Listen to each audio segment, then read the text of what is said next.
चलो आपका बाद में बताते हैं। भाई ने बहुत अच्छा सवाल किया है। उस्मान वो गाड़ी में ना इन्हें बताओ किताबें निकाल लाओ ज़रा, और एक किताब मुझे दे देना।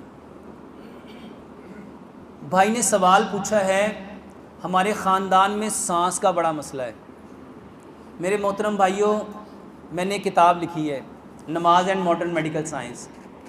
उसमें मैंने लोगों को बताया है कि असल में नमाज थी क्या, असल में नमाज है क्या, और हमने नमाज को क्या समझ लिया। मेरे मोहतरम भाइयों, अगर हम सिर्फ प्रॉपर तरीके से, कल मेरे पास ना कुछ डॉक्टर आए, उन्होंने कहा कि डॉक्टर साहब आपकी बातें ना बड़ी अजीब अजीब होती हैं। अच्छा, मज़े की बात यह फ़ायदा होता है, होती अजीब है लेकिन हैरान इस बात में फ़ायदा होता है। इसके पीछे लॉजिक क्या है, ये फ़ायदा कैसे करती हैं। वो कहने लगे कि मेरे शैटिका पेन थी, मैंने वो लंबा सजदा किया और अल्हम्दुलिल्लाह मेरी शैटिका पेन बहुत बेहतर हो गई बिना दवाई के। मैंने ना उसे ये किताब दिखाई, मैंने कहा ये मैंने किताब लिखी थी और इसमें मैंने लोगों को बताने की कोशिश की है कि ये किताब असल में नमाज है क्या। मेरे मोहतरम भाइयों, नमाज का एक एक पोस्चर, नमाज की एक एक हालत, अल्लाह की कसम खा के कहता हूँ, इस कायनात के अंदर बसने वाले जो इंसान है ना, उनके लिए रब ताला की तरफ से इनाम है, इनाम है। और बदकिस्मती हमारी ये है कि हमने उसको अपने ऊपर समझा कि ये तो साढ़े ते फ़र्ज़ है, इनके पढ़े बगैर तो गुजारा ही कोई नहीं। अभी मैंने क्या कहा, एक है अपनी मर्ज़ी से मानना और एक है डंडे के ज़ोर से मानना, तो बेहतर क्या है। मेरे मोहतरम भाइयों, ये किताब दिखाइएगा।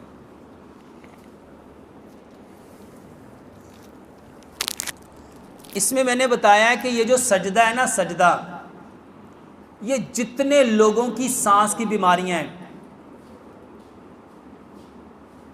जितने लोगों को सांस की बीमारी है, मेरे मोहतरम भाइयों, सांस की बीमारी फेफड़ों की वजह से होती है।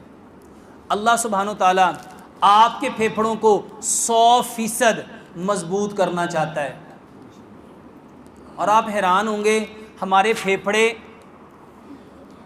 हम अपने 24 घंटों में से तकरीबन 18 घंटे इसी हालत में रहते हैं जैसे मैं अभी हूँ, या बैठे होंगे या खड़े होंगे या चल रहे होंगे या लेटे होंगे।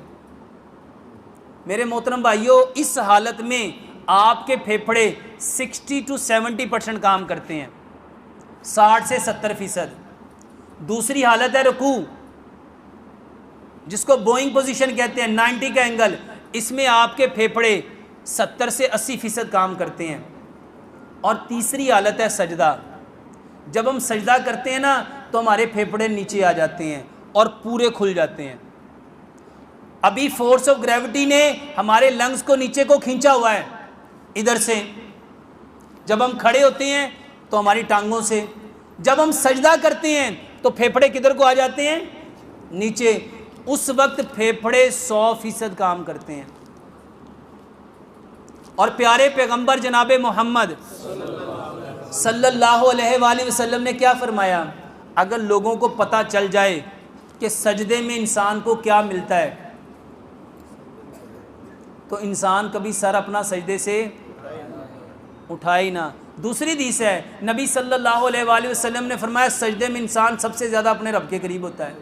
एक और हदीस है, नबी सल्लल्लाहु अलैहि वसल्लम ने, सजदे में इंसान का सर अल्लाह के कदमों में होता है। मेरे मोहतरम भाइयों, अगर अपने फेफड़े मजबूत करना चाहते हो, इस भाई का मसला है, मैं कोई दवाई नहीं बता रहा, हर 2 घंटे के बाद 10 मिनट का सजदा करो। हर 2 घंटे के बाद। जिन लोगों की खांसी नहीं रुकती, जिनको दमा है, जिनके फेफड़े कमज़ोर हैं, मेरे मोहतरम भाइयों, ये जो पीछे कोरोना के अंदर जिनकी ऑक्सीजन सैचुरेशन, मेरे मोहतरम भाइयों, नीचे आती थी ना, उनको वो किस पोजीशन में लेटाते थे, उनको कहते थे उल्टा हो जाओ, अपनी हिप को ऊपर उठा लो और लंबे लंबे सांस लो, क्योंकि इस हालत में सबसे ज़्यादा आपके फेफड़े ऑक्सीजन इनहेल करते हैं, सबसे ज़्यादा काम करते हैं। तो मेरे मोहतरम भाइयों, लंबा सजदा करो। अब जिसने ज़िंदगी में कभी लंबा सजदा नहीं किया, वो पहले दिन कैसे करेगा? तो मेरे मोहतरम भाइयों, पहले दिन 1 मिनट का सजदा कराओ। पहले दिन हर 2 घंटे बाद 1 मिनट 1 मिनट 1 मिनट 1 मिनट, 5 दिन उसको 1 मिनट का सजदा कराओ। अगले 5 दिन उसके 1 मिनट जब परफेक्ट हो जाए तो फिर 2 मिनट का करा दो। अगले 5 दिन 3 मिनट का करा दो। अगले 5 दिन 4 मिनट का करा दो। अगले 5 दिन 5 मिनट का करा दो, हत्ता कि उसको बढ़ाते जाओ। जिस दिन उसके फेफड़े 10 मिनट पे चले गए ना, वो खुद कहेंगे सिर्फ सांस ठीक नहीं हुआ, डॉक्टर साहब मेरा रंग। अच्छा बताओ, जब खून से चेहरे पे आएगा, चेहरा साफ होगा कि नहीं होगा? अच्छा, जब दिमाग को खून ज़्यादा मिलेगा, दिमाग परफेक्ट काम करेगा कि नहीं करेगा? जब आंखों को ज़्यादा खून मिलेगा, आंखों की बनाई तेज़ होगी कि नहीं होगी? जब दांतों को खून ज़्यादा मिलेगा, दांतों का ये जो पायोरिया है, दांतों की सेंसिटिविटी है, ये जो दांत हिलते हैं, क्या मजबूत होंगे कि नहीं होंगे? जब कानों को खून मिलेगा, ये मजबूत होगा कि नहीं होगा? मेरे मोहतरम भाइयों, एक सजदा नहीं है, इसमें मैंने बताया एक सजदा 80 बीमारियों का इलाज है।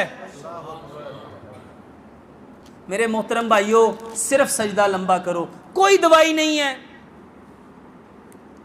और भाई पूछते हैं, अच्छा लोगों के यहाँ ये भी बड़ा प्रॉब्लम है कि सजदा लंबा करने से क्या मुराद है?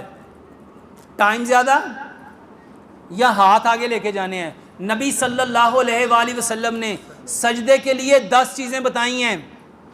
सबसे पहली बात, सजदे में आपका पेट आपके रान के साथ नहीं लगना चाहिए, और ये उसी वक्त होगा जब आपके हाथ आगे जाएंगे। दूसरी हदीस, कुत्ते की तरह बाजू मत फैलाओ, कुत्ते की तरह बाजू मत बिछाओ, ये ज़मीन के साथ बाजू लगने नहीं चाहिए। तीसरी हदीस, बाजू ऐसे रखो कि बगल की सफ़ेदी नजर आए। चौथी हदीस, अगर बकरी का बच्चा यहां से गुजरना चाहे तो आराम से गुजर सके। पांचवी हदीस, 7 हड्डियों पे सजदा करो। कितनी हड्डियों पे? अच्छा, कौन कौन सी 7? 2 पांव, 2 घुटने, 2 हाथ, 7वीं कौन सी है? ये सवाल है। अब कोई कह रहा है नाक, कोई कह रहा है पेशानी। मेरे मोहतरम भाइयों, यह 6ठी हदीस, नबी सल्लल्लाहु अलैहि वसल्लम ने फरमाया, सजदे में अपनी नाक खाक आलूद करो। और नाक कौन सी है? क्या ये नाक है? ये नाक है। मेरे मोहतरम भाइयों, ये नाक है, सजदे में ये नाक लगानी थी। 7वीं हदीस, नबी सल्लल्लाहु अलैहि वसल्लम ने फरमाया, ज़मीन की सख्ती महसूस करो, ज़मीन की सख्ती महसूस करो। 8वीं हदीस, सजदे में आपके दोनों पांव आपस में मिले होने चाहिए, एड़ियां आपस में मिली होनी चाहिए, और पांव की उंगलियों का जो पेट है वो ज़मीन के साथ चिपका होना चाहिए। और 10वीं हदीस, सजदे में कभी भी आंखें बंद, ये 10 चीज़ों से सजदा करो। वल्लाह ये जो जितनी बहनें हैं ये कहती हैं दाने हो जाते हैं, एक्नी हो जाती है, पिंपल हो जाते हैं, फ्रैकल हो जाते हैं, ब्लैक सर्कल हो जाते हैं, ब्लैक स्पॉट हो जाते हैं, चेहरा काला स्याह हो जाता है, दाग और धब्बे बन जाते हैं। मेरे मोहतरम भाइयों, दवाई मत खाओ, सिर्फ सजदा करो, सिर्फ सजदा करो, सिर्फ सजदा करो। अल्लाह की कसम, ये सजदा नहीं है। अगर पता चल जाए ना ये क्या है, बंदा कभी सर सजदे से उठाए ना।